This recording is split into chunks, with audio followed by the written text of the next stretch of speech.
Princess Leonor of Spain and Prince Christian of Denmark's 2025 royal wedding in Copenhagen. Copenhagen glitters under royal flags. Guests expect another regal spectacle. Yet whispers ripple through the crowd, this wedding is unlike any before. Behind the cathedral doors, a story of love, family, and destiny is about to unfold, rewriting royal tradition before our eyes. The bells of Copenhagen's cathedral chime across the city, echoing through cobbled streets lined with thousands of onlookers. They've gathered from Spain, Denmark, the UK, and beyond, drawn by the union of two young royals whose paths have converged at the heart of Europe. Princess Leonor of Spain, poised yet warm, steps from her motorcade. Cameras flash. She wears a gown that blends Spanish craftsmanship with subtle Danish motifs, a visible bridge between two monarchies. But what lies beneath the surface of this fairy tale scene? Inside the cathedral, Prince Christian waits. He's dressed in the Danish Royal Guard uniform, a nod to tradition but also a personal choice. His eyes search the aisle, his posture revealing both composure and nerves. For months, speculation surrounded their relationship. Were they simply friends bound by duty, or something deeper? Today's ceremony ends that speculation, but it also begins new questions. How did this match come to be, and what does it mean for the future of two kingdoms? As Leonor walks down the aisle, escorted by her father King Felipe VI, memories flicker. Just years ago she was the young heir speaking at national events, now she stands as a bride linking Spain to Denmark.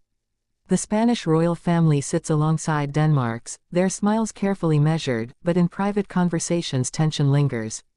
How did two different royal households negotiate a wedding that would satisfy protocol yet feel personal? The answer lies in months of quiet diplomacy, late-night calls, and whispered compromises. When the vows begin, the cathedral falls silent. The words are in Spanish and Danish, alternating, a symbolic echo of their shared future. Leonor's voice is steady, but her hands tremble slightly as she slips the ring onto Christian's finger. Some see this as a simple romantic moment, insiders know it's also a powerful political gesture. In marrying Christian, Leonor doesn't just gain a husband, she cements a new alliance at a time when Europe's monarchies face unprecedented scrutiny. Will this marriage modernize tradition or entangle two young lives in obligations too heavy to bear? As the couple turns to face the crowd, the cheers outside swell. White doves rise above the cathedral. Yet beyond the grandeur, subtle dramas unfold. Queen Letizia and Crown Princess Mary exchange a brief glance, warm yet edged with unspoken understanding. Both women married into royalty from outside. Both know the pressures their children will now face. How much freedom will Leonor and Christian have to shape their own roles? How will their love endure under the spotlight? The reception at Amalienborg Palace brings a shift in tone. Crystal chandeliers sparkle above a hall filled with dignitaries, heads of state, and extended family. Spanish guitarists play alongside Danish string quartets, a carefully curated blend. But the most talked about moment isn't on the official program. It's when Leonor steps aside with her younger sister Sophia, who whispers something that makes the bride laugh and briefly tear up.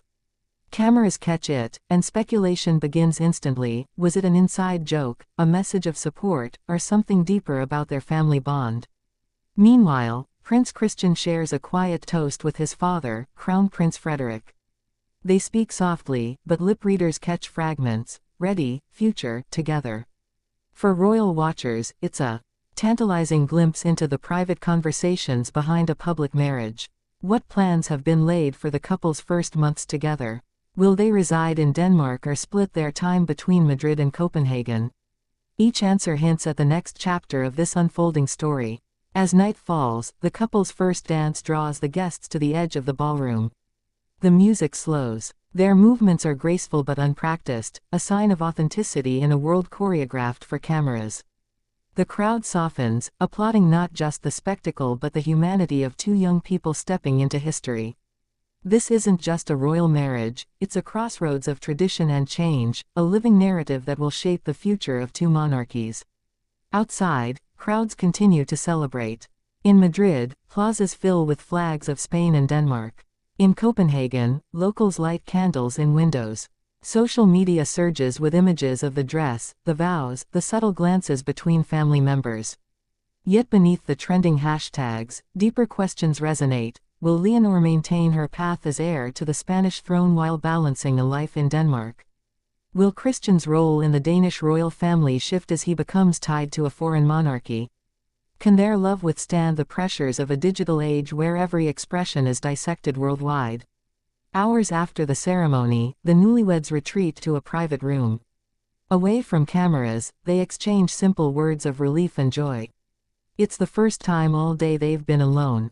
They talk about their honeymoon, about the causes they want to champion together, about how they'll blend two cultures in their future household. This intimate moment, unseen by the world, forms the real foundation of their marriage. Behind the glitter, there's simply a young couple with dreams and anxieties like any other. As dawn approaches, the city quiets. The wedding is over, but its echoes will last for decades. In both Spain and Denmark, newspapers prepare headlines. Historians begin drafting interpretations. Children will one day study this day as a milestone of European royalty.